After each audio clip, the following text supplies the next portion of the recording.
গতকালকের ভিডিওতে বলেছিলাম আজকের দিনের রেঞ্জ বাউন্ড টাইপের বাজার দেখবেন। আশা করি দেখতেই পেয়েছেন। বড়সড় গ্যাপ ডাউন হয়েছে, তারপর বাজারের মধ্যে একটা লুপ তৈরি করেছে এবং তলার দিকে আবারও পড়তে দেখেছে। ফাইনালি রেঞ্জ বাউন্ড টাইপের মার্কেট খুব বেশি তলায় পড়বে না বা উপরের দিকেও যাবে না। আলটিমেট কিন্তু বাউন্স আমরা পেয়েছি। যদি কালকে থেকে প্যাটার্ন দেখেন তাহলে যারা টেকনিক্যাল শিখেছেন তাদের উদ্দেশ্যে বলবো এটি ছিল 1.27 এর তলায়। সেখান থেকে রেঞ্জ বাউন্ড মার্কেটে প্যাটার্ন ওয়াইজ কিরম ধরনের ট্রেড হওয়া উচিত আশা করি আপনারা সকলেই করতে পেরেছেন। এবার এখান থেকে যে মুভমেন্টটা পাওয়া গেছে সেটাই সব থেকে বেস্ট মুভমেন্ট ক্যাপচার হয়েছে। হ্যাঁ, সেলিং সেটআপ কি হয়নি? হ্যাঁ হয়েছে, সেখানে কিন্তু পয়েন্ট খুব একটা বেশি বাড়েনি। এবার যদি খেয়াল করে দেখেন কালকের দিনের জন্য কি ঘটতে পারে, বাজার তলার দিকে এবং উপরের দিকের জন্য দুদিকেই কিন্তু মুভমেন্ট দিতে পারে। কেন বলছি? কারণ হচ্ছে বাজারের মধ্যে এখনো রেঞ্জ বাউন্ড টাইপের সিচুয়েশন আছে, কিন্তু আজকের থেকে বেটার পজিশন হচ্ছে কালকের বাজারে পাবেন। এবং তার সাথে সাথে হচ্ছে ব্যারি আছে। সুতরাং কালকের দিনে আপনারা বোথ সাইড টাইপের মুভমেন্ট দেখতে পারেন এবং বড় সড়ো মুভমেন্ট কিন্তু কাউন্ট হবে। কেন বলছি? কারণ হচ্ছে এখান থেকে যদি খেয়াল করে দেখেন, এটাকে আমি একটা ফোনের মধ্যে যদি রাখি, ঠিক এইখান থেকে এই এত দূর পর্যন্ত এই জোনটার মধ্যে কেউ কোনো ট্রেড করতে যাবেন না। কারণ হচ্ছে এই জোনটার মধ্যে খুব বেশি পয়েন্ট পাবেনও না। যদি ওপরেও গেলে তলার দিকের জন্য আসে, সেখানেও পয়েন্ট বেশি বাড়বে না, বা তলার দিকেও যদি বলে আর এই সুইং লোটাকে ব্রেক না করে তাহলে উপরের দিকে যাওয়ার চেষ্টা করবে, সেক্ষেত্রেও খুব একটা বেশি পয়েন্ট বাড়বে না। সুতরাং খেয়াল রাখবেন কালকের দিনে 24,266 এই যে হাইটা দেখতে পাচ্ছেন আজকের দিনে হয়েছে 24,266, এই জায়গাটা ব্রেক করে সাস্টেন করবে। যদি সাস্টেন করে যায় তাহলে ফার্স্ট পিয়ার জেড লেভেল পেয়ে যাবেন হচ্ছে 24,342 এই জায়গাটা পর্যন্ত। এবার এরপরেও কি চলতে পারে? হ্যাঁ, যদি এখানে কন্টিনিউশন প্যাটার্ন তৈরি করে দেয় তাহলে এখান থেকে আপসাইডের দিকের জন্য এই জোনটাকে টার্গেট করতে পারে, যেটা হচ্ছে 24,395 থেকে 24,426। এই জোনটার মধ্যে কিন্তু সেকেন্ড পিয়ার জেড চলে আসবে, কারণ এই প্যাটার্ন অনুযায়ী টার্গেট দাঁড়াচ্ছে। প্রথম টার্গেটটা হচ্ছে এইখানটা, আর এইখানে যদি কন্টিনিউশন প্যাটার্ন তৈরি করে তাহলে এই মুভটা আরো কন্টিনিউ হবে এবং এত দূর পর্যন্ত আপনারা দেখতে পাবেন।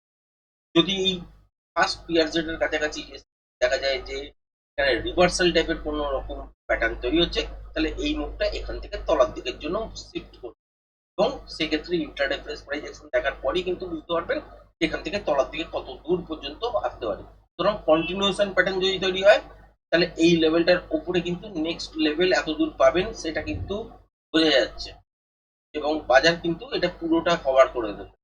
আর যদি দেখা যায় যে এখানে রিভার্সাল টাইপের কোনো প্যাটার্ন তৈরি হয়েছে তাহলে ইন্ট্রাডে প্রাইস অ্যাকশন দেখার পরই বুঝতে পারবেন যে এখান থেকে তলার দিকের জন্য কতটা মুভ আসতে পারে, কারণ সেখানে প্যাটার্ন তৈরি হবে, সেই অনুযায়ী প্রজেকশনাল লেভেল তৈরি হবে। প্রজেকশনাল লেভেল তৈরি হওয়ার পর টার্গেট সেট হবে, টার্গেটটাকেই বলা হয় যে পিয়ারজেড লেভেল। তো সেই পিয়ারজেড লেভেল পর্যন্ত আপনারা জায়গা দেখতে পাবেন। তার জন্য ইন্ট্রাডে আপনাকে দেখতে হবে, ইন্ট্রাডে মার্কেট। এবার যদি খেয়াল করে দেখেন যে এই সুইং লোয়ের তলায় গ্যাপ ডাউনে করলো, সেখানে কিন্তু স্পট করতে যাবেন না, কারণ বাজার যেই জায়গাটায় আছে এই মুহূর্তে 5 মিনিটেরই প্যাটার্ন হচ্ছে, তো আলটিমেট প্যাটার্ন তো হচ্ছে। সেখানে যদি দেখেন, খেয়াল করে দেখেন আজকের দিনে কিন্তু এই 24,240 এই রেঞ্জটার উপরেই কিন্তু বাইং সেট তৈরি হওয়ার জায়গা প্রপার ওয়েতে, টেকনিক্যাল ওয়েতে। কিন্তু কিন্তু রেঞ্জ বাউন্ড টাইপের বাজার, এবং রেঞ্জ বাউন্ড বাজারে কিরকম ধরনের ট্রেড হয় যারা যারা টেকনিক্যাল শিখেছেন নিশ্চয়ই বুঝতে পারছেন, সেই ট্রেডটাই কিন্তু করা হয়েছে। খুব বেশি বড় মুভমেন্ট আজকের দিনে দেয়নি। যদি এখানে যদি একটা ট্রেন্ডিং মুভমেন্টের জায়গা তৈরি করতো বাজার, বা যদি এটা এক্সপায়ারির দিন থাকতো তাহলে বলা যেতে পারতো আজকের দিনেই কিন্তু পুরোটা কভার হয়ে যেত, কমসে কম ফার্স্ট পিয়ার সেটটা পর্যন্ত কমপ্লিট হতো। যাই হোক, সেটা তো হয়নি। তো তলার দিকে যদি গ্যাপ ডাউনেও খোলে সেখানে কিন্তু কেউ সেল করতে যাবেন না।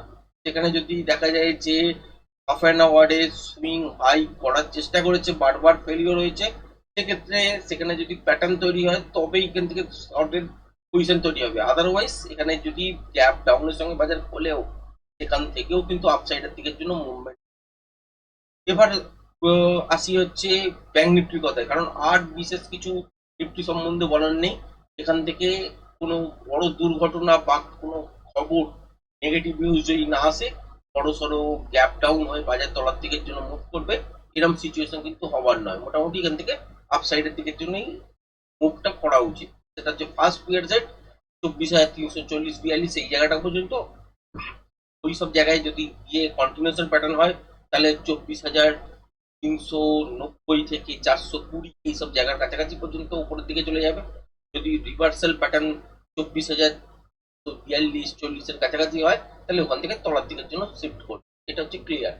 এবার ব্যাংক নিফটির ক্ষেত্রে যদি দেখেন, ব্যাংক নিফটিতে কিন্তু প্যাটার্নের ফার্স্ট ফেজটা তৈরি করেছে, কিন্তু সেকেন্ড ফেজ এখনো তৈরি হয়নি। তো এখান থেকে ক্রিটিক্যাল এটাই যে গ্যাপ ডাউন কেন বলছি, কারণ হচ্ছে এখানে ছোটখাটো গ্যাপ ডাউন করলেও কিন্তু তলার দিকে বেশ কিছুটা নেমে আসতে পারে। নেমে আসার পর এত দূর পর্যন্ত আসার জায়গা আছে। যদি বাজারকে এখান থেকে উপরের দিকের জন্যই রিয়াক্ট করতে হয় তাহলে ছোটখাটো যদি গ্যাপ ডাউনের সঙ্গেও বাজার খোলে নিফটি, তাহলে ব্যাংক নিফটিও গ্যাপ ডাউনের সঙ্গে খুলবে এবং সেক্ষেত্রে এই সব জোনের মধ্যে কোনো একটা জায়গায় লো তৈরি করবে। বাট এক্স্যাক্ট লো কোথায় হবে সেটা কিন্তু কেউ জানে না। কারণ হচ্ছে যে এই মুভটা যদি ক্লিয়ার করে দিয়ে তলার দিকে মুভ শুরু করে দেয় তাহলেই কিন্তু প্যাটার্নের যে ফার্স্ট ক্রাইটেরিয়া সেটা কিন্তু মিট করে যাবে।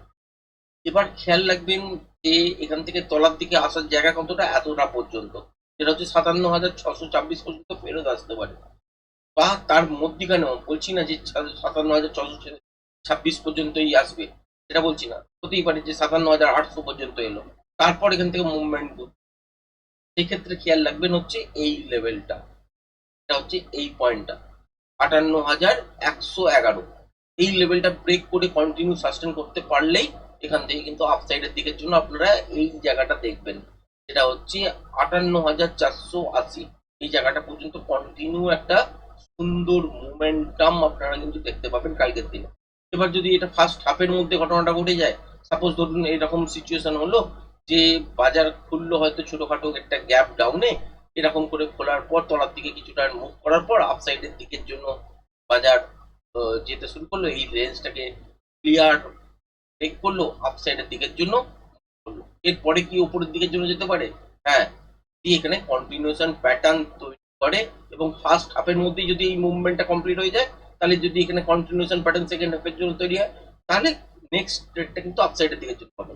আদারওয়াইজ কি হবে যে এই সব জোনের কাছাকাছি পৌঁছানোর পর যদি এটা দেখি যে ফার্স্ট হাফের মধ্যেই কমপ্লিট হয়ে গেছে এবং এখানেও ফার্স্ট পিয়ার সেটটা নিফটির ক্ষেত্রে কমপ্লিট হয়ে গেছে, তাহলে কিন্তু এখান থেকে রিভার্সাল প্যাটার্ন হবার চান্সেস থাকবে।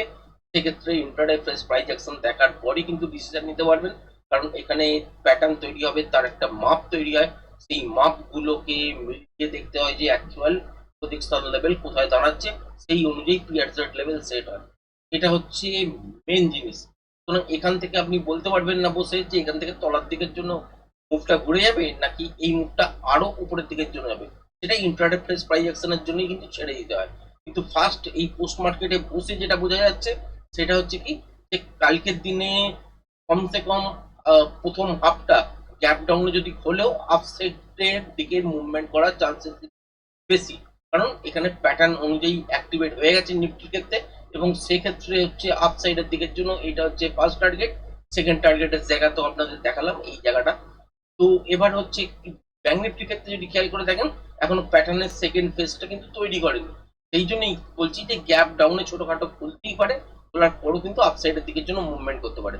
এই জন্য ভেরি ইম্পর্টেন্ট লেভেল যদি নিফটির ক্ষেত্রে বলেন 24,266, এর উপরে কন্টিনিউ সাস্টেন করতে পারলে বাইং সেট আপ তৈরি হবে।